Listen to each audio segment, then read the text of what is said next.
మాకు ఆ ధైర్యం ఉంది గనక, తప్పు చేయలేదు గనక విచారణకు వెళ్తాం. మేము న్యాయస్థానాలకు సహకరిస్తాం, అధికారులకు కూడా సహకరిస్తాం.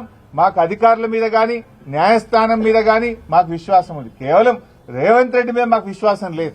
ఆయన ముఖ్యమంత్రిగా తప్పుదో పట్టిస్తున్నాడు గనక, ఆయన ఆలోచనలు మాకు తెలుసు గనక, అందువల్ల ఆయన మీద మాకు విశ్వాసం లేదు కానీ మేము చెప్పాను తప్ప వేరే ఏం లేదు. సో ఇక్కడ ఈ రోజు కోర్టులో వచ్చినటువంటిది కూడా కొంతమంది తప్పుడు ప్రచారం చేస్తున్నారు సోషల్ మీడియాలో.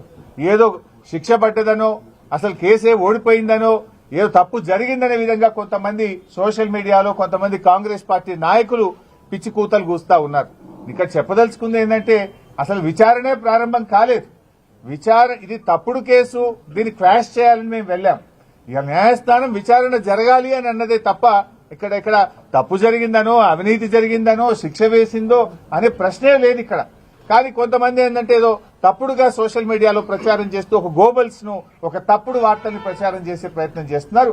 అటువంటి వాళ్ళు అది మానుకుంటే మంచిదని కూడా మేము వారికి హితవు పలుకుతా ఉన్నాం. సో ఈ రోజు తప్పకుండా మేము సంపూర్ణమైన విశ్వాసంతో ఉన్నాం. ఇది ఒక తుఫైల్ కేసు. మా ఆర్ఎస్ ప్రవీణ్ చెప్పినట్టు ఇది 100% తుఫైల్ కేసు. ఫైనల్ గా ఇందులో ఎలాంటిది కూడా బయటకు వచ్చేది లేదు. అసలు ₹1 రాష్ట్ర ప్రభుత్వ ఖజానా నుంచే పోయింది లేదు. రాష్ట్రానికి ఆదాయం వచ్చింది తప్ప రాష్ట్రానికి జరిగిన నష్టమేం లేదు. రాష్ట్ర ప్రయోజనాల కోసం చేసిన తప్ప కేటీఆర్ గారు స్వంతగా తన కోసం చేసినటువంటిది కాదు. అందువల్ల ఆయన మాకు ఆ విశ్వాసం ఉంది కనుక 9వ తేదీ ఆయన ఏసీబీ విచారణకు వెళ్తారు. వెళ్లి అన్ని రకాలుగా మేము సహకరిస్తాం. మేము ఫర్దర్ గా లీగల్ యాక్షన్ మీద మా న్యాయవాదులు ఇచ్చే సలహా మేరకు మేము ముందుకు వెళ్తాం. ఏముంటది అంటే దానికేం భయపడతాం. ఇవాళ చేస్తాడా, రేపు చేస్తాడా, ఈ అక్రమ అరెస్టులకు మేము భయపెట్టోళ్ళం కాదు. ఇదేం మాకు కొత్త కాదు కదా. సమైక్య రాష్ట్రంలో తెలంగాణ ఉద్యమంలో ఆంధ్ర పాలకుల మీద చిచ్చర పిడుగులాగా పోరాడినటువంటి చరిత్ర బీఆర్ఎస్ పార్టీకి ఉన్నది. గతంలోనే మేము అరెస్ట్ అయినాం. తెలంగాణ కోసం పోరాటంలో కేటీఆర్ గారు అరెస్ట్ అయ్యి వరంగల్ జైల్లో పడ్డారు. మా నాయకులందరూ కూడా అరెస్ట్ అయ్యి జైళ్లలో పడ్డారు. ఏం జరిగింది? తెలంగాణ రాష్ట్రం వచ్చింది. ఈ రాష్ట్రానికి మేలు జరిగింది. ఇవాళ రేవంత్ రెడ్డి గారు మీరు అన్నట్టు ఇవాళ అరెస్ట్ చేస్తాడా, రేపు అరెస్ట్ ఆయన ఇష్టం, చేస్తే చేయని, ఇది అక్రమ అరెస్టు. మాకు న్యాయస్థానాల మీద నమ్మకం ఉంది. దానికి మేము భయపడం. తప్పకుండా లీగల్ గా ముందుకు పోతాం. 9వ తేదీ వాళ్ళు నోటీస్ ఇచ్చారు. డెఫినెట్ గా 9th నాడు కేటీఆర్ గారు మేము హాజరవుతాం. మొన్న కూడా హాజరయ్యారు కదా.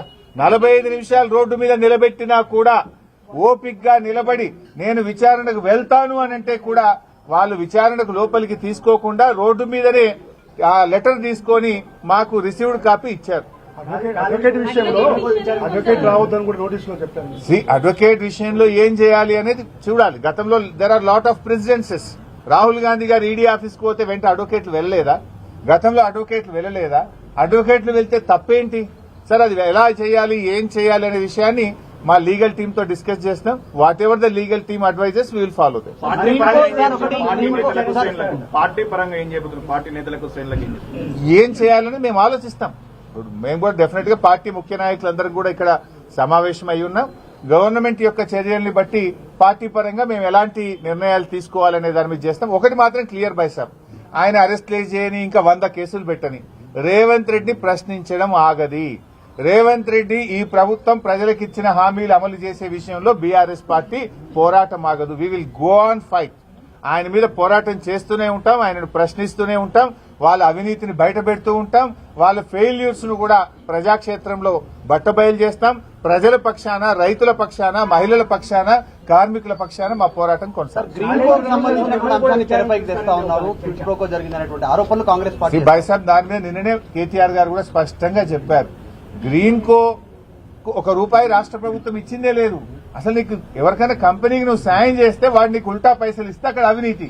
గ్రీన్ కో ఈ రాష్ట్రంలో కాంట్రాక్ట్ చేసింది లేదు. గ్రీన్ కోకు రాష్ట్ర ప్రభుత్వ ఖజానా నుంచి ₹1 ఇచ్చింది లేదు.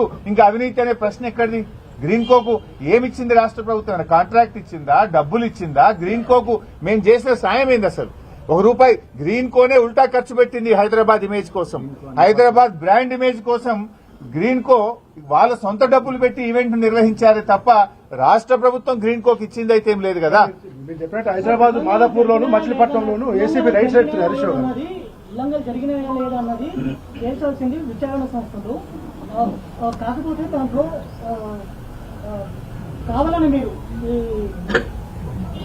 భాయ్సాబ్ విచారణ జరగడానికి వెళ్ళింది కదా కేటీఆర్ గారు. ఏసీబీ నోటీస్ ఇస్తే మేము ఎక్స్టెన్షన్ ఇస్తాము, మాకు బిజీ ఉన్నాము, మళ్ళీ వస్తామని కూడా చెప్పలే. వాళ్ళు ఇచ్చిన టైంకు ఇచ్చిన తేదీకి కేటీఆర్ గారు నిజాయితీగా ఏసీబీ ఆఫీస్ కు పోయినాడు. ఎందుకంటే ఆయన తప్పు చేయలేదు కనుక ధైర్యంగా నిర్భయంగా ఆయన విచారణకు హాజరయ్యాడు. రేపు 9వ తారీఖు పిలిచారు, తప్పకుండా వెళ్తాడు ఆయన. దానికి మేమేం, ఎందుకంటే మేము తప్పు చేయలేదు, ఇక్కడ అవినీతి జరగనే లేదు లేదు లేదు, అవినీతికి ఆస్కారమే లేదు. అందువల్ల ఇక్కడ మేమెవరం కూడా భయపడే పరిస్థితే లేదు. Sorry, Kaleshwaram that also I will answer. Now we are talking on this issue and some other time I will answer. Greenko company మీద ఏసీబీ రైట్స్ అవుతుంది. See, ఇంకా కోర్టు ఆర్డర్ రాలేదు. High court judgement